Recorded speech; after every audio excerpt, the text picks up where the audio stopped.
Hello students, welcome to Jayashree teaching class. এখন আমরা class 5 এর আইমার্টিন কোশ্চেন ব্যাংক 2025 এর সেকেন্ড সামারটিভ ইভ্যালুয়েশনে ইংরেজি থেকে model question paper 1 AC institutions Malda এটা সলভ করব।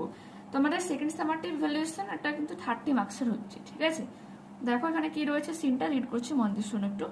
প্রীতম কনভারসেশন রয়েছে, প্রীতম আর তার বাবা। দেখো কি রয়েছে প্রথমে। Did Kumud Ranjan inspire him to write poems? তাহলে কি কুমুদ রঞ্জনই তাকে অনুপ্রাণিত করেছিল কবিতা লেখার জন্য?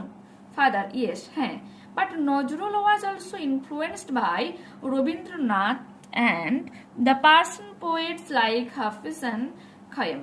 কি বলেছে? বলেছে কুমুদ রঞ্জন তোমার ইন্সপায়ার করেছিল, এটা যেমন ঠিক, কিন্তু নজরুল প্রভাবিত হয়েছিল কাদের লেখার দ্বারা? এটা হচ্ছে রবীন্দ্রনাথ ঠাকুর এবং পার্সিয়ান কিছু কবি রয়েছে যেমন হাফেজ এবং খায়াম, তাদের দ্বারা কিন্তু প্রভাবিত হয়েছে। অনুপ্রাণিত করা মানে কি? কাউকে আমি ইন্সপায়ার করছি যে তুমি এটা করতে পারো, অবশ্যই করো, তোমার এটাই ভালো হচ্ছে এটা। আর প্রভাবিত মিনস অন্য কেউ লিখেছে, তুমি তাদের মতো করে তাদের লেখাটাকে দেখে তোমার পছন্দ হয়েছে, তুমি ইন্সপায়ার মানে হয়ে প্রভাবিত হয়ে তুমি চিঠিটাকে লিখছো নিজে থেকে, ঠিক আছে। এটা হচ্ছে তোমার ইন্সপায়ার আর ইনফ্লুয়েন্সটা, মানে ডিফারেন্সটা বললাম। আঙ্কেল রহিম কি বলেছিল? Did you know that Nazrul joined the army under the British? বলছে আচ্ছা তোমরা কি জানো যে নজরুল শুরুর দিকে ব্রিটিশের অধীনে কাজ করতো, ব্রিটিশ আর্মিতে। He was in the 49th Bengal regiment. সে কি হচ্ছে তোমার বাংলার সৈন্যদলের অংশ ছিল 49, ঠিক আছে, 49 বেঙ্গল রেজিমেন্টের অংশ ছিল। After the first world war, প্রথম বিশ্বযুদ্ধের পর, the regiment was disband in 1920। Regiments যে সৈন্যদল, ঠিক আছে, সেই সৈন্যদলটা কিন্তু ভেঙে গিয়েছিল 1920-তে। So he came to Calcutta, তখন তিনি কলকাতাতে ফিরে এসেছিলেন। Father at the time Indians had raised against the British rule, তখন কিন্তু ভারতীয়রা ব্রিটিশ শাসনের বিরুদ্ধে রুখে দাঁড়িয়েছিল। Nazrul protested against the cruelty of the British in his own way. Nazrul কিন্তু প্রোটেস্ট করেছিল, যে ব্রিটিশরা শাসন করতো তার বিরুদ্ধে কিন্তু প্রোটেস্ট করেছিল।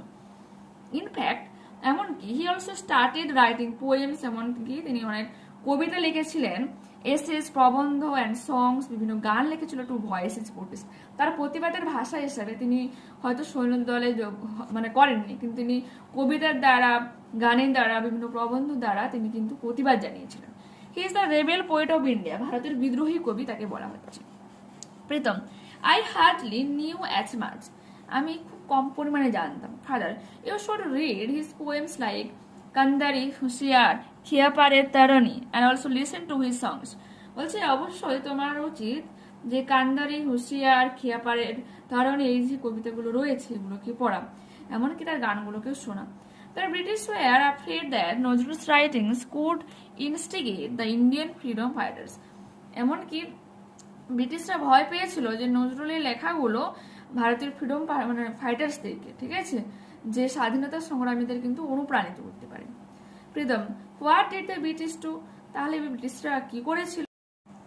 Uncle Rahim the British grew power, তারা উত্তেজিত হয়ে উঠেছিল, অস্থির হয়ে উঠেছিল ব্রিটিশরা এই ধরনের কাণ্ড কারখানা যতক্ষণ তিনি তারা এই যে কবিতা লেখা বা গান করা এগুলো যতক্ষণ না ব্যান করতে পারছে, বন্ধ করতে পারছিল, ওরা কিন্তু অস্থির হয়ে উঠছিল। Write A for true and A for false statements. Nazrul was only influenced by Hafez, হাফেজের দ্বারা সে ইনফ্লুয়েন্সড হয়েছিল, এটা কিন্তু রং হয়ে যাচ্ছে, ফলস, কারণ আমরা পড়ে এসেছি রবীন্দ্রনাথ, হাফেজ এবং খায়াম, ঠিক আছে। এরপরে কি রয়েছে? নজরুল সংস ইন্সপায়ার ইন্ডিয়ান ফ্রিডম ফাইটার, সেটা হয়ে যাবে কি true. Nazrul joined the army under the Portuguese, এটা হয়ে যাবে ফলস, ব্রিটিশদের আন্ডারে তিনি যোগদান করেছিল প্রথমে শুরুর দিকটাতে। Who inspire Nazrul to write poems, কে নজরুলকে কবিতা লেখার জন্য অনুপ্রাণিত করেছিল? Kumud Ranjan inspired Nazrul to write poems. How did Nazrul protest against the British, কিভাবে ব্রিটিশদের এগেনস্টে যে প্রোটেস্ট করেছিল? Nazrul protested against the cruelty of the British in his own way, হ্যাঁ, নিজের মনের মতো করে ব্রিটিশদের ক্রুয়েলিটির, এই যে হিংসার, এর বিরুদ্ধে তিনি প্রতিবাদ করেছিলেন। In fact he also started writing poems, essays and songs to voice his protest. এতখানি লিখে নিও, ঠিক আছে, তোমার বিয়ে আর দুইয়ের answer. Next, name two of Nazrul's poems. Name of the two Nazrul's poems are Kandari, Hushiyar, খিয়াপাড়ের তরুণী, ঠিক আছে। এরপর রয়েছে দেখো Read the given text and answer the questions. At last, all of them entered the church.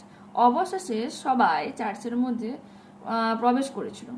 They saw the prayer hall, তারা দেখেছিল prayer hall, the মাস্তুল, the cemetery, সমাধিস্থল, and also the statue of mother মারির স্ট্যাচুও দেখেছিল, মূর্তি দেখেছিল।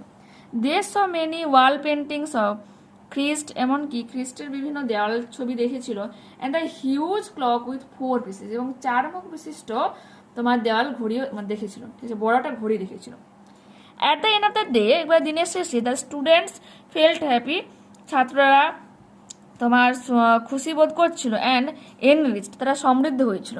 This trip had been most rewarding to all of them, বলছে এই যে ট্রিপটা তাদের সবার কাছে কিন্তু একটা পরম পাওয়া ছিল। Next, tick the correct alternatives. At the end of the trip the students felt happy and enriched, সুখী এবং তারা সমৃদ্ধ বোধ করছিল। The students saw a statue of mother Mary, the huge clock had 4 faces. Okay, read the following passage and answer the questions. Answering passage রয়েছে, দেখো কি রয়েছে। In a forest filled with tall trees, একটা জঙ্গলে পরিপূর্ণ ছিল লম্বা গাছে দ্বারা। দেয়ার lived a happy bird named Max, Max নামের একটা মানে সুখী পাখি বসবাস করত। Max loved singing sweet melodies, melodies মানে সুন্দর সুর, যেগুলো শুনতে ভালো লাগে, ঠিক আছে। ম্যাক্স ভালোবাসত সুন্দর সুরে গান গাইতে। His feathers shimmered in vibrant colours, বলছে তার যে পালকগুলো ছিল জলজল করছিল প্রাণবন্ত রং দ্বারা। ব্লু, গ্রিন, ইয়েলো, নীল, সবুজ, হলুদ, বিভিন্ন রঙের তার পালকগুলো মানে রঞ্জিত ছিল। এভরি মর্নিং, প্রতিদিন সকালে, Max would perch on a branch, একটা শাখার উপর সে ছড়িয়ে বসে পড়তো তার ডানাগুলোকে। Spreading joy with his songs, এবং ছড়িয়ে দিত তার খুশিকে গানের সঙ্গে সঙ্গে।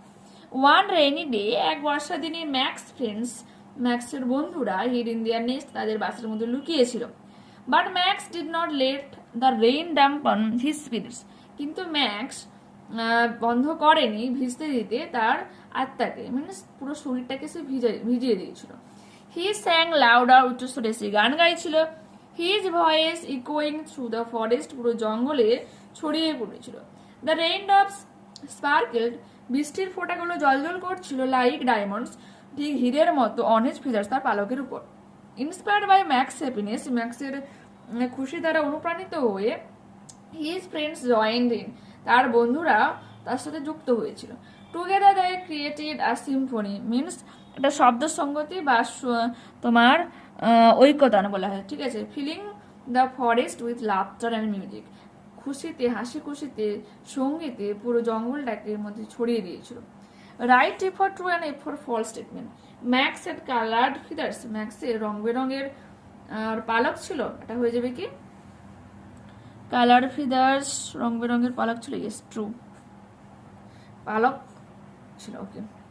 Max stopped singing on the rainy day, false, rainy day সে গান বন্ধ করে তো ভুল, বন্ধ করে দিয়েছিল, ভুল হয়ে যাবে, false. Answer the following questions. What did Max love doing, কোন জিনিসটা ম্যাক্স করতে ভালোবাসত? Max loved singing sweet melodies, full stop. What happened to Max feathers in the rain, বর্ষার মধ্যে ম্যাক্সের যে পালকগুলোর কি ঘটেছিল? The rain drop sparkled like diamonds on his feathers. What did Max and his friends create together, তার Max এবং তার বন্ধুরা মিলে একসাথে কি সৃষ্টি করেছিল? Max and his friends, max এবং তার বন্ধুরা ক্রিয়েটেড, তৈরি করেছিল টুগেদার আর সিম্ফনি। সিম্ফনি মানে কি বললাম এখনই? শব্দ সংগতি বা ঐক্যতান। Filling the forest with laughter and music, একবারে হাসাহাসিতে, গানের মধ্যে পুরো জঙ্গলটাকে তারা ভরিয়ে দিয়েছিল, ঠিক আছে। এরপর কি রয়েছে? Grammar and vocabulary. Fill in the gaps with has or have. Has কখন বসে? সিঙ্গুলারের পরে হ্যাজ বসে, ঠিক আছে। আর প্লুরাল হলে হ্যাভ বসবে, শুধু ব্যতিক্রমী আই মিনস আমি সিঙ্গুলার হচ্ছে, বাট আই এর পরে হ্যাভ হয়। ইউ মানে তুমিও বোঝায়, তোমরাও বোঝায়, বাট ইউর পরে সবসময়ের জন্য হ্যাভ বসবে, ঠিক আছে। আর থার্ড পারসন সিঙ্গুলার মানেই কিন্তু হ্যাজ হবে। বাবাই ড্যাশ এ ক্রিকেট ব্যাট, বাবাই হ্যাজ এ ব্যাট। বাবা একটা থার্ড পারসন সিঙ্গুলার, একজন তো এখানে হ্যাজ হয়ে যাবে, বাবা এর একটা ক্রিকেট ব্যাট রয়েছে। They have a big house, তাদের একটা অনেক বড় ঘর রয়েছে। দে দেখো প্লুরাল রয়েছে, সেই প্লুরালের পরে সবসময় হ্যাভ বসে, ঠিক আছে। Use the simple present tense. The school ব্রেকস up at 4:30 PM, 4:30 শেষ হয়, ঠিক আছে, ব্রেকস আপ। ওকে, বয়েজ লাভ স্পোর্টস, ছেলেরা কি করে, খেলাধুলা পছন্দ করে। এটা মনে রাখবে সবসময়, এটা তোমার সিম্পল প্রেজেন্ট টেন্সের ফর্মুলা এইরকম যে সাবজেক্ট হবে মানে মেন ভার্ব বা ভার্বের ফার্স্ট ফর্ম, তারপর অবজেক্ট হবে। শুধু ব্যতিক্রমে কি যদি থার্ড পার্সনের সিঙ্গুলার হয়ে থাকে, থার্ড পার্সনের সিঙ্গুলার, ঠিক আছে, সিঙ্গুলার যদি হয় তোমার ভার্বের সাথে কি হয়ে যাবে, ভার্বের সাথে এস বা ইএস যোগ হবে, এটা মনে রেখো তো, ঠিক আছে। তো এখানে দেখো দা স্কুল সিঙ্গুলার, সেজন্য ব্রেকস হয়ে গেল, ব্রেকের পরে এস হলো। এখানে মানে প্লুরাল রয়েছে, সেজন্য কিন্তু মেন ভার্বটাই বসে গেল, love. Okay, translate the following sentences into English. আমি রোজ হেঁটে স্কুলে যাই। I walk to school every day. পরবর্তী পেজ দেখো।